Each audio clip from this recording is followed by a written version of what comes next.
Your heart stops. Not from a bullet, not from a fall, from fear. Pure, raw terror floods your chest, and the organ that kept you alive for decades just quits. This is not a movie.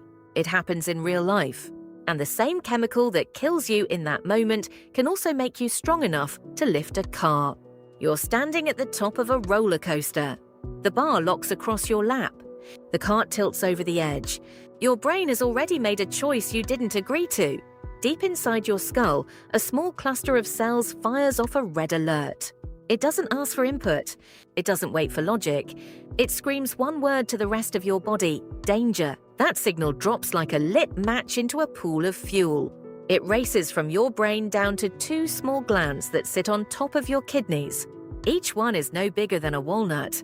But in that split second, they dump a wave of stress hormone straight into your blood. Under normal conditions, you carry a tiny trace of this hormone at all times. Think of it as a drip from a faucet. But when real fear hits, that faucet becomes a fire hose.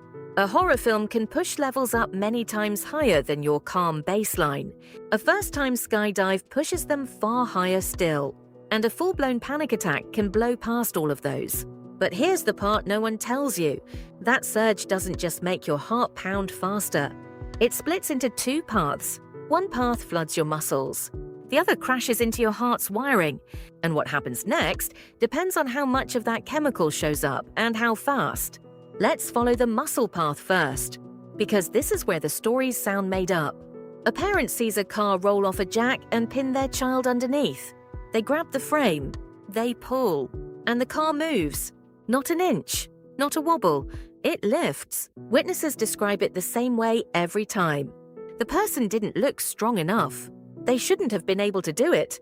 But they did. When doctors tried to measure this in a lab, they found something real behind the legend. The muscles weren't just working harder. They were calling in backup. Nerve signals were reaching fibers that normally sit idle. Think of a factory running a day shift, and in a crisis, the night shift shows up too. Both crews working the same machines. The output doesn't just go up a little, it jumps. Some studies showed a quarter more muscle units firing than normal.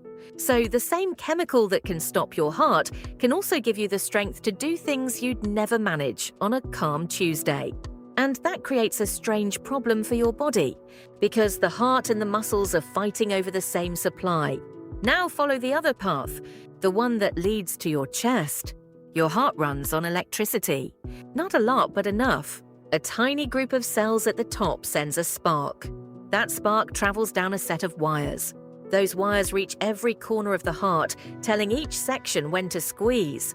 The timing has to be perfect. One spark, one squeeze, one pulse of blood, over and over your whole life. Stress hormones, at low doses, make this system run faster and stronger. That's fine. That's the whole point. You need more blood reaching your legs so you can run. But when the dose gets too high, something goes wrong. The sparks start firing out of turn. Rogue signals pop up in corners of the heart that are supposed to stay quiet. Instead of one clean wave moving top to bottom, you get a storm. Sparks bouncing off walls, crashing into each other, creating loops that spin faster and faster. The heart stops pumping. It quivers. In lab tests on animal hearts, pushing the hormone to extreme levels caused this fatal rhythm in the vast majority of trials. The heart didn't slow down. It didn't stop cleanly. It broke into chaos. And this brings us to a phrase you've probably heard before, but maybe never took at face value: scared to death. In Italy, over nearly 2 decades, medical examiners looked at thousands of sudden deaths. In a small fraction of those cases, they found no blockage. No clot, no torn vessel, no weak muscle. The heart looked fine on the table, but the person was dead. The only common thread was extreme emotional stress in the hours before they collapsed. Japan found a similar pattern. London coroners traced a handful of deaths at thrill rides. No rides broke down. No safety bars failed. The riders simply died of fright. Now, the obvious pushback here is fair.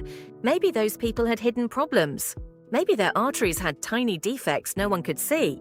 Maybe a rare gene made their heart wiring more fragile than most. And that's a real concern.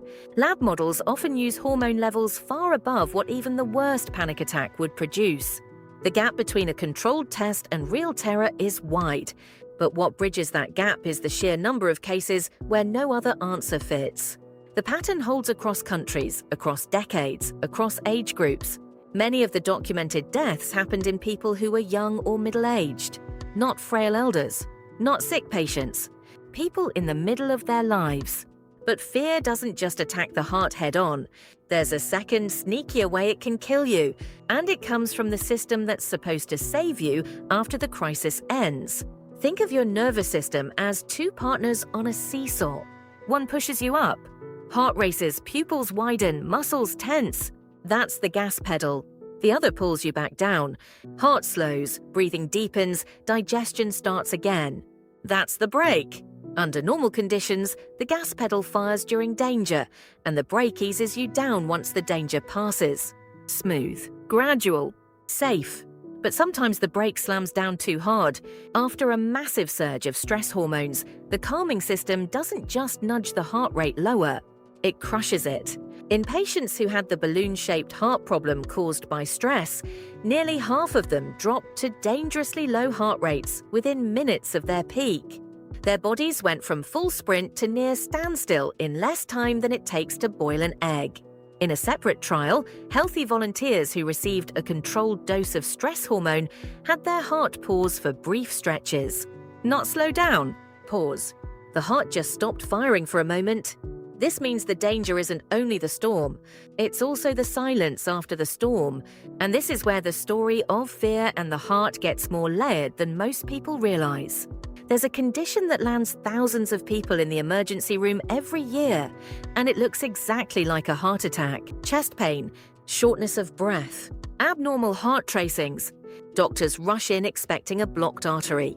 But when they thread a camera into the blood vessels, they find nothing. No clot, no plaque. Instead, the left side of the heart has ballooned out into a strange shape. The muscle isn't dead, it's stunned, flooded with so much stress hormone that it just gave up trying to squeeze for a while. This condition earns the nickname broken heart syndrome because it often strikes after intense grief, shock, or terror. But the name hides how dangerous it can be. A real fraction of patients who arrive at the hospital with it don't leave alive. And over the following decade, roughly a third will die. That's not harmless. That's not a poetic label for sadness. That's a real disease, triggered by the same chemical your body made to protect you. So now we face a strange truth. The chemical designed to save your life is also capable of ending it. It can make your muscles lift the impossible while it fries the wiring in your chest. It can trigger a rebound so severe that your heart forgets to beat. And it can stun your heart into a shape that slowly kills you over years. But there's a reason this matters beyond biology. Because we're getting closer to being able to track this in real time.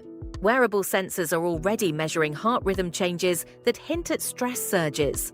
Hospitals are exploring rapid blood tests that can tell the difference between a genuine heart attack and a stress-triggered event within minutes.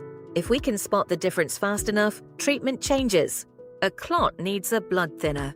A stress surge needs a completely different approach. On the prevention side, the data points towards something that sounds almost too simple. Guided breathing exercises cut peak stress hormone levels by roughly a quarter in one study. That's not a cure, but it's a buffer. A small gap between the amount of hormone your body dumps and the threshold where things break. Looking further out, researchers are working on drugs that block the harmful effects of stress hormones on the heart while leaving the muscle-boosting effects intact. The idea is elegant. Let the fire hose spray the muscles, but put a shield around the heart's wiring. We're not there yet. But the blueprint exists, and for people who carry certain gene variants that make their heart wiring more sensitive to stress hormones, targeted screening could flag the risk before the first crisis ever hits. A simple test, a talk with a doctor, a plan in place before fear gets a chance to do its worst. This is the razor's edge your body walks every time real danger shows up. The same flood that lets a parent lift a car off a child can stop a stranger's heart on a roller coaster. One chemical, two outcomes. And the difference often comes down to factors you never chose and can't control. If this story grabbed you, the next one goes even deeper into the body's hidden systems. Subscribe so you don't miss it. You're back at the top of that roller coaster. The cart tilts. Your heart pounds. But now you know what's happening inside. And knowing might be the one shield that your body didn't build on its own.